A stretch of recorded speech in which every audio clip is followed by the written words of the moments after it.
Hello everyone, welcome back to the channel. आज हम बात करने वाले हैं एनटीए नेट मैनेजमेंट में पूछे गए प्रीवियस ईयर क्वेश्चन के बारे में। तो आज दिसंबर 2019 के क्वेश्चन के बारे में बात करेंगे, जिसका ये पार्ट 4 है। इसका 3 पार्ट तक ऑलरेडी आ चुका है, जिसको आप प्ले लिस्ट में जाकर देख सकते हैं। अगर आप नेट मैनेजमेंट की तैयारी कर रहे हैं या पीएचडी एंट्रेंस की तैयारी कर रहे हैं तो इस चैनल को सब्सक्राइब कर लीजिए।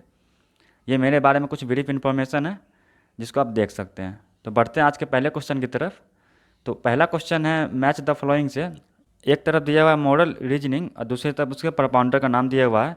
कॉन्सिक्वेंशियलिज्म अप्रोच है, डियोंटोलॉजिकल अप्रोच है, नेचुरल लॉ थ्योरी है, थियोलॉजिकल अप्रोच है। तो पर इनके बारे में जान लेते हैं। कॉन्सिक्वेंशियलिज्म क्या है? यह एक थ्योरी है जिसमें ये कहा गया है कि सही या गलत जो होता है वो सिचुएशन के हिसाब से होता है। मान लिया झूठ बोलना गलत है, लेकिन कभी सिचुएशन ऐसा आ जाता है कि झूठ बोलने से किसी की जान बच जाती है, तो उस टाइम झूठ बोलना सही होता है, वहाँ पर बोल सकते हैं। ये थ्योरी ये बोलती है। डियोंटोलॉजिकल इथिक्स क्या बोलता है? ये बोलता है कि मतलब सिचुएशन के हिसाब से नहीं, जो सही है वो सही है, गलत है जो गलत है। अगर झूठ बोलना गलत है तो हर सिचुएशन में वो गलत ही होगा। इनका ये कहना था। नेचुरल लॉ क्या बोलता है कि कोई भी इथिक्स जो है हमारे अंदर से आता है, हमारे अंदर से फीलिंग आती है ये सही है या गलत है। ये कोई कोर्ट या लॉ डिसाइड नहीं करता है। हमें लगता है कि ये काम गलत है, मान लिया झूठ बोलना गलत है तो गलत है। ये हमारे अंदर से फीलिंग आती है, तो इनहेरेंट होती है ये। तो इसका जो आंसर हो जाएगा पहला हो जाएगा। अगला क्वेश्चन असर्शन और रीजन से। The basic thrust of strategic decision making in the process of strategic management is to make a choice regarding the course of action to adopt which is the primary task of the senior management. इसका reason क्या बोलता है? This is so because of the basic concern is strategic management is to seek answer to question what is our business, what will it be and what should it be. तो दोनों statement सही है और reason जो है इसका सही explanation है। पहला क्वेश्चन, पहला आंसर जो है इसका सही हो जाएगा। अगला क्वेश्चन है there 7 element personal selling which are in certain at the time of making sales to customer by sales person. The correct sequence is. तो करेक्ट सिक्वेंस क्या होगा? Prospecting, approach, pre approach. ये तो नहीं होगा क्योंकि प्री अप्रोच पहले आएगा अप्रोच से। दूसरा है प्री अप्रोच, अप्रोच, प्रोस्पेक्टिंग, ये भी नहीं होगा। तीसरा है prospecting, pre approach, approach, presentation, overcoming objection, closing, follow up. ये तीसरा ऑप्शन सही होगा। तो इसका स्टेप देख लेते हैं। पहला स्टेप है प्रोजेक्टिंग एंड क्वालिफाइंग, जिसमें हम प्रोजेक्ट करते हैं अपने प्रोडक्ट के बारे में। और दूसरा प्री अप्रोच, अप्रोच करते हैं और अप्रोच करते हैं। उसके बाद प्रेजेंटेशन एंड डेमोन्स्ट्रेशन, प्रेजेंटेशन देते हैं अपने प्रोडक्ट के बारे में। ओवरकमिंग ऑब्जेक्शन, जो कस्टमर के पास ऑब्जेक्शन होता है या उसका कोई डाउट होता है वो क्लियर करते हैं। उसके बाद क्लोजिंग करते हैं, यानी सेल के ख़त्म करते हैं, सेल कर लेते हैं प्रोडक्ट का। और फॉलोअप और मेंटेनेंस, यानी फॉलोअप उसका लेते रहते हैं ताकि फ्यूचर में और सेल हो और उसका सर्विस मेंटेन हो, अच्छा आफ्टर सेल सर्विस अच्छा मिले। इसका तीसरा नंबर आंसर सही होगा। अगला क्वेश्चन है identify the combination of properties of point estimate at the option given below. Efficiency, consistency, adequacy, unbiasedness. तो इसका आंसर जो हो जाएगा चौथा हो जाएगा। 1, 3 और 4 एडिक्वेसी इसमें नहीं आएगा।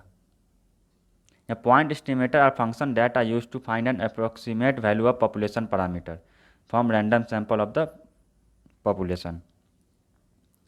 तो रैंडम सैंपल से जो है उसका अप्रोक्सीमेट वैल्यू निकालते हैं पॉइंट एस्टिमेट से। इसका जो 3 पॉइंट एस्टिमेटर है, कंसिस्टेंसी, मोस्ट एफिशिएंट और अनबायस्ड। अगला क्वेश्चन है in queuing theory statistical pattern by which customer arrive over a period of time follow. पहला ऑप्शन है बाइनोमियल डिस्ट्रीब्यूशन, दूसरा है नॉर्मल डिस्ट्रीब्यूशन, तीसरा है पॉइजन डिस्ट्रीब्यूशन और चौथा है लॉन्ग नॉर्मल डिस्ट्रीब्यूशन। तो इसका जो आंसर हो जाएगा पॉइसन डिस्ट्रीब्यूशन हो जाएगा तीसरा। क्यूइंग थ्योरी क्या है? Queuing theory is study of congestion and waiting in line. The theory can help with creating an efficient and cost effective work flow allowing the user to improve traffic flow. मतलब queuing theory क्या है? जैसे factory में product बनता है, demand भी आता है, तो इस तरह उसको अरेंज करते हैं ताकि डिमांड भी कंट्रोल होता रहे और प्रोडक्ट भी सही टाइम पे उसको मिलता रहे। तो क्यू हो गया, जैसे टिकट काउंटर पे जाते हैं तो क्यू लगता है, तो इस तरह से टिकट देना है कि टाइम पे सबको टिकट मिल जाए, वो क्यू थ्योरी के अंतर्गत आता है। बाइनोमियल डिस्ट्रीब्यूशन क्या है? यह एक प्रोबेबिलिटी डिस्ट्रीब्यूशन है जिसमें 2 आउटकम होता है, जिसमें हमेशा जो है ना हर एक ट्रायल में एक आउटकम आता है, एक आउटकम नहीं आता है। जैसे कॉइन है, उसको टॉस करेंगे तो या तो हेड आएगा या टेल आएगा, और दोनों का आने का चांस हमेशा सेम ही रहता है। पॉइसन डिस्ट्रीब्यूशन क्या है, ये बताता है कि एक पर्टिकुलर टाइम में कोई भी चीज़ कितना बार अकर होगा। जैसे कॉइन है, उसको उछालेंगे, अगर 10 बार उछालेंगे तो कितना बार वो हेड आएगा या कितना बार टेल आएगा, या पर्टिकुलर टाइम के अंतर्गत भी इसको निकालते हैं। नॉर्मल डिस्ट्रीब्यूशन क्या है, ये नॉर्मल डिस्ट्रीब्यूशन गॉसियन डिस्ट्रीब्यूशन भी बोलते हैं, या एक बेल कर्व का होता है, और ये भी एक प्रोबेबिलिटी डिस्ट्रीब्यूशन है, ये सिमेट्रिक होता है, और इसका मीन मीडियन मोड जो है सब एक बराबर होता है, ग्राफ से रिप्रेजेंट किया जाता है। प्रॉपर्टी ऑफ नॉर्मल डिस्ट्रीब्यूशन यहाँ पर दिया हुआ है, इसका स्क्यूनेस 0 होता है, और नॉर्मल कर्व का जो मैक्सिमम हाइट है वो मीन होता है, और मीन मीडियन मोड बराबर होता है। अगला क्वेश्चन है, strategic issue to which a retailing firm has to respond, location decision, brand building decision, merchandise mix decision, target market decision. जो रिटेलिंग फर्म है उसको कौन सा इशू फेस करना पड़ता है, लोकेशन डिसीजन फेस करना पड़ता है, क्योंकि वो किस लोकेशन में अपना रिटेलिंग फर्म खोले है कि ज़्यादा सेल हो, पब्लिक लोग ज़्यादा आएंगे। ब्रांड बिल्डिंग क्या है, इसका काम नहीं है, क्योंकि उसके पास बहुत सारे ब्रांड होते हैं। तो ब्रांड बिल्डिंग किसका काम है, जिस जो ब्रांड का प्रोडक्ट होता है वो अपना कंपनी अपना ब्रांड बिल्डिंग में काम करती है, रिटेलिंग फर्म का काम नहीं है। तीसरा है मर्चेंडाइज मिक्स डिसीजन, ये भी इसका काम है रिटेलिंग फर्म का, क्योंकि बहुत सारे प्रोडक्ट उसको रखना है, तो कौन से प्रोडक्ट रखना है किसको नहीं रखना है वो डिसीजन उसको करना पड़ता है। अगला क्वेश्चन ऑप्शन है टारगेट मार्केट सिलेक्शन, तो ये भी इसका डिसीजन है, किस मार्केट को टारगेट करे, किस टाइप का रिटेलिंग फर्म खोले, बच्चे के लिए, बूढ़े के लिए, या फिर मेल फीमेल जो भी हो, या एरिया वाइज, तो ये उसको डिसाइड करना पड़ता है। तो इसका आंसर क्या आ जाएगा, 1, 3 और 4, यानी आखिरी चौथा ऑप्शन इसका सही है। अगला क्वेश्चन है customer life time value in the first year is, 4 option दिए हुआ है, इसका कौन सा ऑप्शन सही होगा, पहला ऑप्शन सही होगा। कस्टमर लाइफ टाइम वैल्यू क्या होता है, एक कस्टमर एक कंपनी में लाइफ टाइम में कितना एक्सपेंस करता है उसको कस्टमर लाइफ टाइम वैल्यू बोलते हैं। अगला क्वेश्चन है the difference between the point estimate and true value of population parameter being estimated is known as sampling error, estimation error, probable error और स्टैंडर्ड एरर।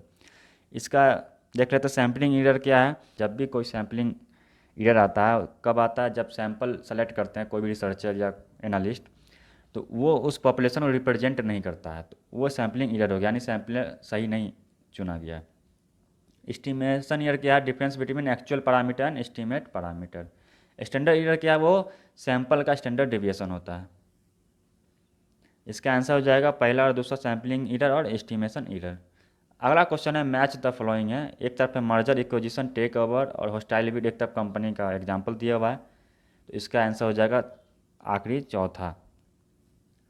मर्जर क्या है, merger agreement that unites two existing company into new one company. तो merger क्या है, दो company मिलकर एक नए कंपनी को बनाती है, जैसे आइडिया और वोडाफोन ने अभी वी बनाया मर्जर करके। एन एक्विजिशन क्या है, is when one company purchase most of और all of the another company share to gain control of that company. Acquisition का एक कंपनी दूसरे कंपनी को जैसे खरीद लेती है, जैसे बायजूस ने अभी क्या किया, गेडअप को खरीद लिया, तो वो एक्विजिशन हो गया। टेक ओवर क्या है, टेक ओवर बीच में ही किसी कंपनी को टेक ओवर कर लेना, एक्विजिशन कर लेना फाइनेंशियल ईयर के बीच में ही। हॉस्टाइल बिड क्या है, इसमें क्या है, डायरेक्ट शेयर होल्डर को कॉन्टेक्ट करके उसके सारे शेयर खरीद के कंपनी को अपने कंट्रोल में ले लिया जाता है। अगला क्वेश्चन है when the manager commit error of over optimism in evaluating merger opportunities due to excessive pride और animal spirit is termed as managerialism, information signalling, hubris hypothesis, sitting on gold mine. तो इसका answer हो जाएगा hubris hypothesis. मैनेजरियलिज्म क्या है, इसमें believe किया जाता है कि कोई प्रोफेशनल इशू को सॉल्व करने के लिए मैनेजर की ज़रूरत पड़ती है, और कंपनी उसको मैनेजर को हायर करके रखती है, और मैनेजर ही सब कुछ संभालता है। ह्यूब्रिस हाइपोथेसिस का, जब मैनेजमेंट जो है ज़्यादा ओवर कॉन्फिडेंस में डिसीजन ले लेता है, उसे लगता है कि मैं ही सही हूँ, ये सही है, और वो डिसीजन ले लेता है, कभी कभी वो डिसीजन गलत भी हो जाता है। इन्फॉर्मेशन सिग्नलिंग क्या है कि कंपनी अपने एक्टिविटी से सिग्नल देती है लोगों को, अपने स्टेक होल्डर को, कि क्या चल रहा है। जैसे वो डिविडेंड देगी तो इससे क्या पता चलता है कि कंपनी प्रॉफिट में जा रही है। सिटिंग और गोल्ड माइन का मतलब क्या है, कोई चीज़ कंपनी के हाथ लग गया या कोई ऐसा प्रोडक्ट हाथ लग गया जिससे बहुत उसका सेल हो रहा है, तो उसको कहेंगे सिटिंग ऑन गोल्ड माइन, क्योंकि उससे वो बहुत प्रॉफिट कमाएगा। अगला क्वेश्चन है मैच द फॉलोइंग से। तो पहला है human behaviour result from a continuous and multi directional interaction between the person and situation. ये क्या हो जाएगा, इसका आंसर हो जाएगा internationalism. People are central to the organisation and they must be develop their potential. ये क्या हो जाएगा, HR अप्रोच हो जाएगा। Manager efficiency depend on optimum utilisation of resource. तो इफिशियंसी आके यहाँ पर, तो यहाँ पर क्या हो जाएगा, प्रोडक्टिविटी से रिलेटेड है ये। The belief that there is no one best option available for an organisation, ये क्या हो जाएगा, कंटिजेंसी अप्रोच। अगला क्वेश्चन है, the major factor that allowed portfolio theory to develop into capital market theory is risk free asset, homogeneous expectation, infinite divisibility of assets, absence of taxes and transaction cost. इसका जो answer हो जाए risk free asset. Portfolio theory क्या है, is a theory on how risk averse investor can construct portfolio to maximise expected based on the given level of market risk. जो भी investor है वो रिस्क लेना चाहते हैं तो उनके लिए पोर्टफोलियो थ्योरी है, जो ज़्यादा एसेट को जो इस तरह मैनेज करे ताकि उसको एक्सपेक्टेड रिटर्न ज़्यादा मिले। ये कैपिटल मार्केट थ्योरी किसके लिए, जो इन्वेस्टर है जो रिस्की एसेट पे इन्वेस्ट करते हैं उनके लिए है। अगला क्वेश्चन है, विच of the following method of capital budgeting is best suited for leverage project, net present value, internal rate of return, accounting rate of return, profitability index. इसका जो आंसर हो जाएगा नेट प्रेजेंट वैल्यू हो जाएगा। Payback period क्या है, जो भी हम लगाएं वो कितने दिन में हमारा रिटर्न हो जाएगा। मान लिया 1 लाख रुपए लगाते हैं तो कितने सालों में हमें रिटर्न मिलेगा, वो पेबैक पीरियड कहलाता है। मान लिया 2 साल में रिटर्न आ जाएगा तो 2 साल इसका पेबैक पीरियड हो जाएगा। अकाउंटिंग रेट ऑफ रिटर्न क्या है, हमें जो प्रॉफिट मिल रहा है वो कितने % से मिल रहा है, वो इसको अकाउंटिंग रेट ऑफ रिटर्न बोलते हैं एनुअली। नेट प्रेजेंट वैल्यू क्या है, जो हमारा आउटगोइंग है उसका प्रेजेंट वैल्यू है, जो इनकमिंग है उसका प्रेजेंट वैल्यू है, उसको मैच करके उसको माइनस करके जो निकालते हैं वो हमारा नेट प्रेजेंट वैल्यू हो गया। क्योंकि जो हम लगाएं और जो हम इनकमिंग हुआ मेरा, तो इनकमिंग से माइनस कर देंगे आउटगोइंग को, तो उससे हमारा नेट प्रेजेंट वैल्यू निकल जाएगा। नेट प्रेजेंट वैल्यू अगर ज़्यादा है तो लगा कि हमारा जो प्रोजेक्ट है वो प्रॉफिट देने वाला है। नेट प्रेजेंट वैल्यू 0 से कम है तो वो नुकसान है, और 0 है तो दोनों बराबर हो जाता है। प्रॉफिटेबिलिटी इंडेक्स क्या है, ये कैसे निकालते हैं, present value of cash inflow by present value of cash outflow. अगर ये इंडेक्स 1 या उससे ज़्यादा होता है तो हम प्रॉफिट में रहते हैं, और 1 से कम है तो मतलब लॉस में। इंटरनल रेट ऑफ रिटर्न क्या है, ये एनपीवी की तरह ही है। एनपीवी में क्या डायरेक्ट अमाउंट निकलता है, और इसमें जो है उसका परसेंटेज निकलता है, कितने % से हमें रिटर्न मिल रहा है। अगला question, who propounded the force field theory, इसका जो आंसर हो जाएगा कर्ट लेविन होगा। Human resource procedure for an important element of consistency in which managerial perspective, direction, strategy, decision making, recruitment. तो ह्यूमन रिसोर्स प्रोसीजर क्या है, decision making के लिए। अब आ गया ये पैसेज जिसमें हमें वेरिएंस निकालना है, कॉस्ट वेरिएंस। तो एक तरफ स्टैंडर्ड कॉस्ट दिया हुआ है, एक तरफ एक्चुअल कॉस्ट दिया हुआ है। तो पहला क्वेश्चन है, what is the direct material price variance given an actual price of 4.50 पर केजी। तो यहाँ पर डायरेक्ट मटेरियल प्राइस वेरिएंस क्या है, actual price minus standard price into actual material quantity. तो एक्चुअल प्राइस क्या है 4.5, स्टैंडर्ड प्राइस क्या है 5, और एक्चुअल क्वालिटी जो है 1,04,000 है। यहाँ पे एक्चुअल जो है 1,04,000 दिया हुआ है क्वांटिटी केजी एक्चुअल कॉस्ट के सामने। तो यहाँ पर आ जाएगा -52,000 यानी -52,000, तो माइनस में इसलिए अनफेवरेबल हो जाएगा। तो इसका चौथा ऑप्शन सही है। तो अगला क्वेश्चन है, what is the labour efficiency variance. तो लेबर इफिशिएंसी वेरिएंस का फॉर्मूला क्या है, actual labour hour minus standard labour hour into standard rate. तो एक्चुअल लेबर आवर क्या है, यहाँ पर दिया हुआ है 2240 hour direct labour, actual cost information के नीचे। और स्टैंडर्ड लेबर आवर क्या है, तो स्टैंडर्ड लेबर आवर कैसे निकालेंगे, यहाँ पर एक्चुअल जो प्रोडक्शन है 1000 यूनिट है, volume of production actual cost के नीचे सबसे नीचे दिया हुआ है, और यहाँ पर क्या hour allowed per unit 2 hour, यानी टोटल 2000 हो जाएगा। Into standard rate, standard rate यहाँ पर 20 रुपया दिया हुआ है, direct labour rate 20 per hour standard cost information के नीचे। तो इस तरह निकालेंगे तो -4800 आ जाएगा। तो माइनस है तो इसलिए अनफेवरेबल हो जाएगा, इसका आंसर 4800 अनफेवरेबल आएगा। अगला क्वेश्चन है, what is the overhead volume variance. तो ओवरहेड वॉल्यूम वेरिएंस क्या होगा, actual unit minus expected unit और into standard fixed overhead rate. इसको अगर कैलकुलेट करेंगे तो -2000 आ जाएगा, तो माइनस है तो ये भी अनफेवरेबल हो गया। अगला क्वेश्चन है obtain the overhead spending variance. तो ओवरहेड एक्सपेंडिंग वेरिएंस का फार्मूला क्या है, standard fixed overhead minus actual fixed overhead. तो यहाँ पे स्टैंडर्ड फिक्स्ड ओवरहेड क्या हो जाएगा,